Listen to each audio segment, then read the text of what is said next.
an explosion at a milling plant in Columbia County. It happened in the village of Cambria, and our co-anchor Mike Kirchhoff is live there this morning with the very latest as we're waiting for that information to come in. Good morning, Mike. Good morning. This explosion happened at about 11 o'clock last night at the Didion Milling Incorporated plant. There's a plant and there's also an ethanol plant. So there's a mill and then a plant. This explosion was at the mill. As we take a look at some of the damage you can see from our vantage point, you can see some of the siding coming off on top of the silos. There's a little bit more damage. A lot of people reported hearing a large boom. Some houses were shaking as well. There is a press conference happening right now. Let's go and listen in. This is very difficult for everybody that's been there, including the families that sat for hours waiting for some type of information. And I think the big thing that everybody has to realize is that the fire was still active. CBS 58's Julie Parisi joins us live now with more on that part of the story. Jessica, the village president is one of those people you mentioned. He says he lives 3 or 4 blocks from that plant, and he told us when he first walked out of his house late last night, early this morning, the village was dark from all that power being knocked out. Of course, now that power is restored to all 1,600 customers that first lost it, but he told us a little bit about the plant. He said it was a large 3 or 4 story building. It processed corn and corn byproducts for food and industrial purposes to industries all over the world. It's 24 hours in that building that has collapsed. There's lab buildings and some offices. And of course, this story is developing very quickly. CBS 58 is going to stay in it to bring you the latest as we learn it. So please stay with us on air and online for the latest. Live in the studio this morning, I'm Julie Parisi, CBS 58 News. To do a little bit of a hike, but what you can see is we're actually seeing the front of what's left, unfortunately, of that office building. A water cannon just showed up, a fire truck that is, with a water cannon just showed up, and you kind of see it kind of dousing any hot spots or residual hot spots that may remain. One is known dead. The frantic search continues for 2 other missing employees, and we're getting a new perspective this noon. These pictures just coming into us live from Skydrone 58. This will give you a perspective here that we are seeing for the first time along with you here. Look at the damage and the roof and the explosion and cave-in that has occurred. Rescue crews are no doubt really up against it. Not only do we have the risk of what else could happen, stabilizing the chemicals that they use at this facility, but also trying to make your way through the debris in hopes there are survivors. We continue our breaking news coverage this noon, and real fears that the death toll could rise in Columbia County. The massive blast happened around 11 o'clock last night at the Didion Milling plant in the village of Cambria. That's about an hour and a half northwest of Milwaukee. CBS 58 Morning News anchor Mike Kirchhoff has been at the scene from the beginning. He joins us live now with the latest. Mike. Mike and Michelle, 1 person is dead, 2 are still missing, and 14 others injured when the Didion Milling corn mill exploded late last night. And now, for the first time, we're hearing 911 calls from moments right after that blast. We have a large explosion visible, several people unaccounted for. Again, Fox Lake Fire, Beaver Dam Fire, any resources that they can provide.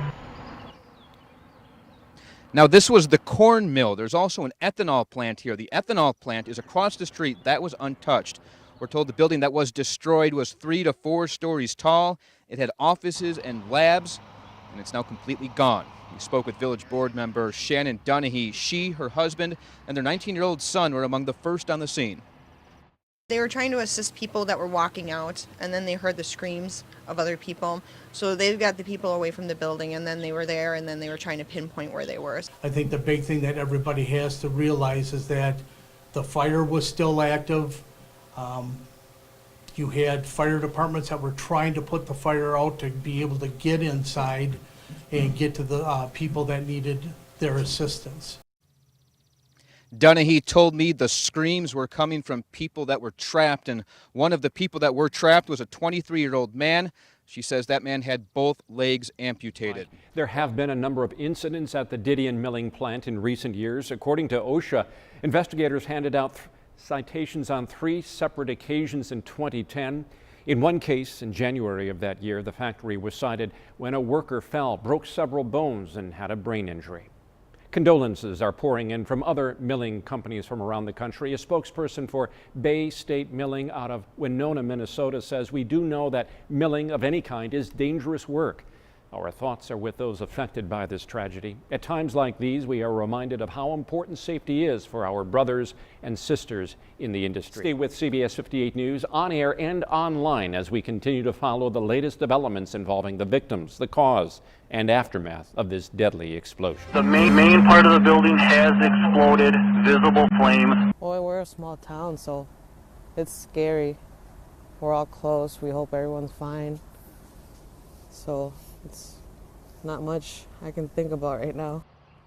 At least one person is dead and the search for more victims continues 17 hours after a massive blast leveled part of a corn milling plant in Columbia County. Mike, Michelle, 2 people are still missing. I spoke with one of their families who was waiting outside First Presbyterian Church hoping to get new information. Now, the community says that this has impacted almost everyone. Either someone knows someone or knew someone who has worked at the mill. This is what the building looks like now. All that's left is a smoldering pile of metal. We're told this was a 3 to 4 story building with offices and labs. Now, the ethanol plant across the street was not impacted during the explosion. Families gathered at a local church waiting for their loved ones. Red Cross and the Salvation Army were working to help the community today by setting up a receiving center. We know one person was killed, 13 are hurt, 2 still missing at this hour. The focus now on the victims, while the damage to the mill is also being assessed. 112 to Columbia County, the main part of the building is exploded and there's visible flames. The whole village is dark. Desperate calls from emergency responders shocked by what they saw in this small village. Kathy Roy says she knows one of the victims. So he knew some of the people that worked down there. And one he knew got hurt a bit bad. And that's what makes it hard. And you just think about the families. 2 families are still working to find out where their loved ones are. Jacqueline, thank you. A prayer service will be held at 7 tonight at the First Presbyterian Church in Cambria.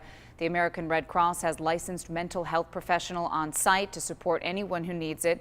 The church will be open until 10 tonight and will reopen at 9 tomorrow morning. Food, beverages, and emotional support all available.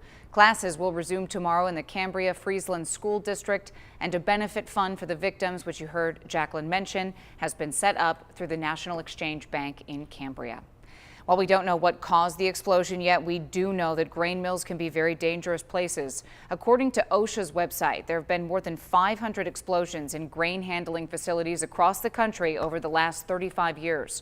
Those explosions have killed more than 180 people and injured nearly 700.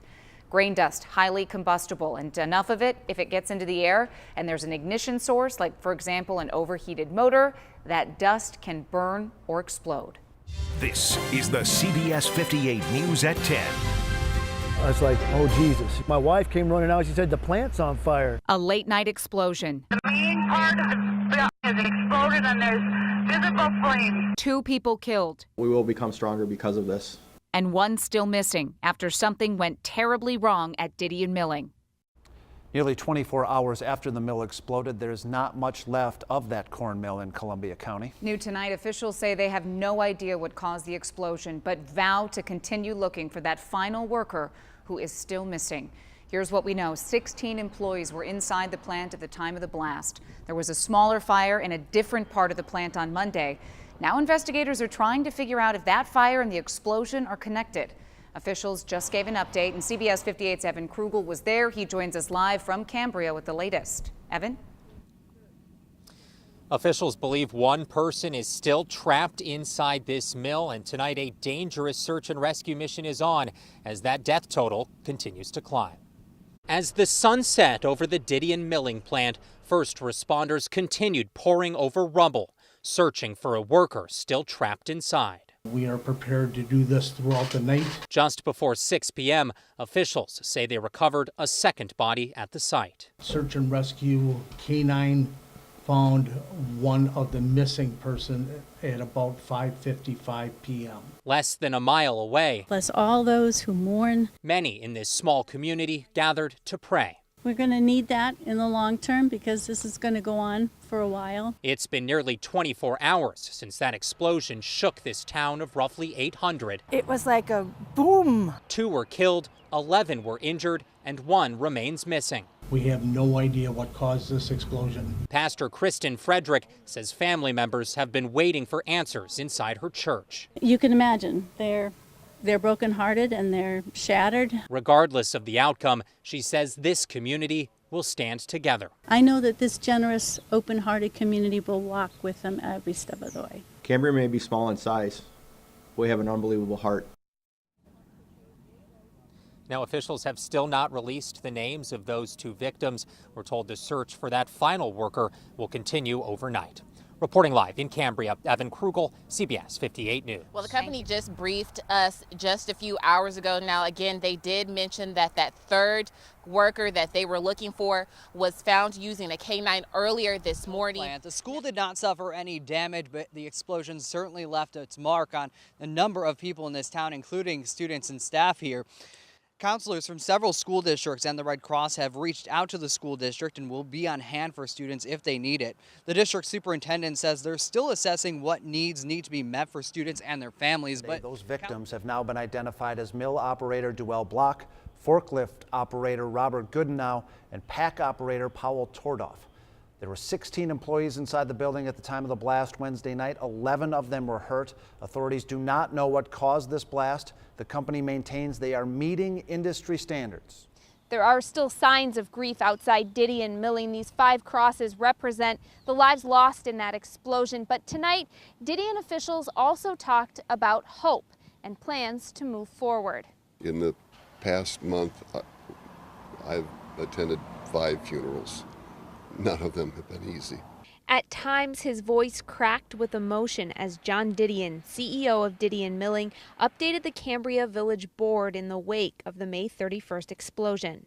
The good news is that everyone's home. Home, healing, but in a lot of ways still hurting. I didn't know if I was going to get out of there. I didn't know if anyone was going to save me. Injured workers like Colin Vandergalen, who lost both legs, faced the challenge of adapting to a new normal. All other employees are working in other Didion facilities. The company also plans to place roughly 50 workers who are without jobs until the milling facility is rebuilt at other Cambria businesses, though they'll stay on the Didion payroll. We want to make sure that their benefits are in order, stay in order, the health care, the 401k, and make it as convenient for them to be able to be employed when there's a position open again. OSHA is still investigating the cause of the explosion, along with the Chemical Safety Board. Demolition of what remains at Didion Milling will start July 10th. Once that's done, operations at other parts of the facility, like the ethanol and grain plant, will resume. Continue with the prayers and continue with the support of people that are really in need. John Didion says once the Chemical Safety Board finishes their review, it's possible they'll make code changes to improve safety in the entire milling industry. Reporting in Cambria, Kristen Barbarisi, CBS 58 News. Behind us right here, parts of Didion Milling Plant are about to be torn down. This demolition process started this morning a little after 10 o'clock. It's a dangerous job, so workers here have to be meticulous. They're spending a long time securing this area. Didion Milling President Riley Didion says they want to be respectful of the families involved in this tragedy. That means remembering the past and what happened, but looking towards the future. I know that a good portion of it was getting through the process and the grieving process, and like I said, maybe that part helps in that, and I think it also is going to help for all of our team in addition to the families. Mr. Didion says they can't put an exact timeline on when this process will be finished. He says it could be wrapped up as early as tomorrow. It could take as long as a week. In Cambria today, Julie Parisi, CBS 58 News.